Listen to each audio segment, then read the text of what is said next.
안녕하세요. 신방회생TV의 윤동현 법무사입니다. 안녕하세요. 강상수 법무사입니다. 오늘은 이게 개인회생을 하고 싶은데 뭐 친구나 뭐 이런 사람들이 좀 돈을 갚아라 뭐 이렇게 하는데 좀 미안하잖아요 우리가. 그래서 미안해서 미리 돈을 좀 갚았어요. 이렇게 문의를 하는 경우가 좀 있더라고요. 이런 경우는 좀 어떻게 처리가 될까요? 우리가 회생 파산 상담을 하다 보면 의뢰인분들이 꼭 마지막에 이런 얘기를 하세요. 사실 그렇죠. 저희 부모님한테 사실 빚을 진 게 있는데, 아니면 뭐 가족 이모 고모한테 2천 3천 뭐 채무가 있는데, 친구한테 채무가 있는데 이거 제가 꼭 갚아야 하는데 이것도 채권자 목록에 꼭 들어가야 그렇죠. 하나, 이렇게 물어보시는 경우가 빼면 안 많은데, 되나요?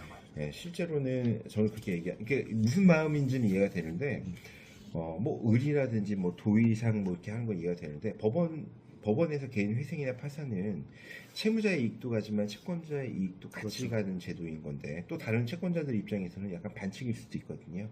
법원은 이런 것들을 편파 변제라고 해서, 편파 변제. 네, 그렇죠. 아주 엄격하게 보고 있고, 나중에 회생이든 파산 절차할 때 무상 부인, 위기 부인, 고의 부인 이런 게 있는데, 부인권 행사의 대상이 될 수 있습니다.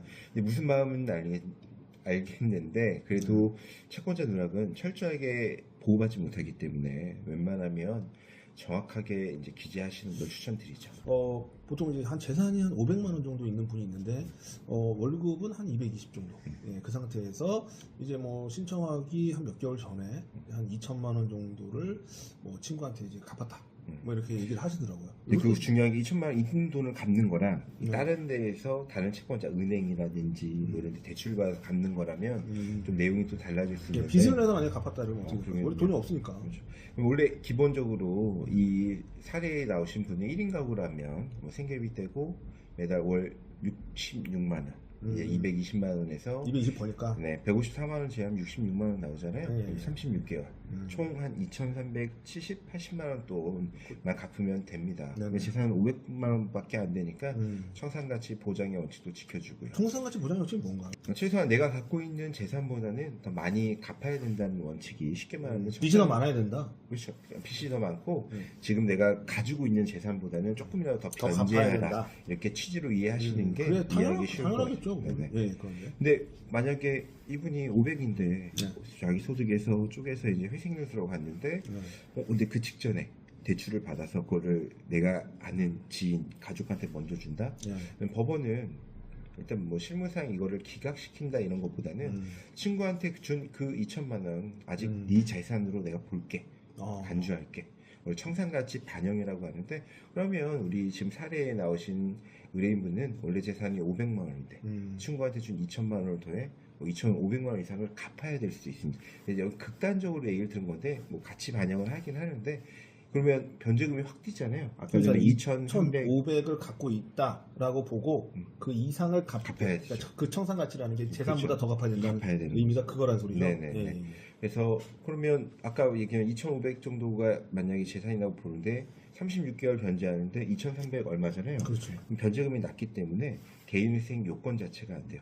그 요건을 맞추기 위해서는 36개월이 아닌 뭐 40개월, 뭐 45개월, 그러니까 내지 60개월까지 변제 기간을 늘리거나 아니면 생계비를 좀 줄여서 변제 가용소득을 좀 늘리는 방법으로 진행해야겠죠.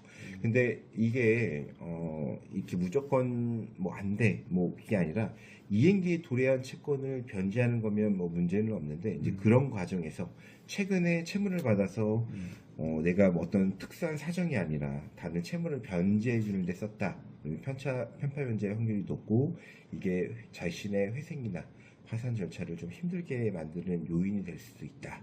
이런 부분들은 조심하셔야 된다, 얘기를 드리고 싶네요. 그러니까 미리 사실 막 갚고 이러면 안 된다는 거잖아요. 그렇죠.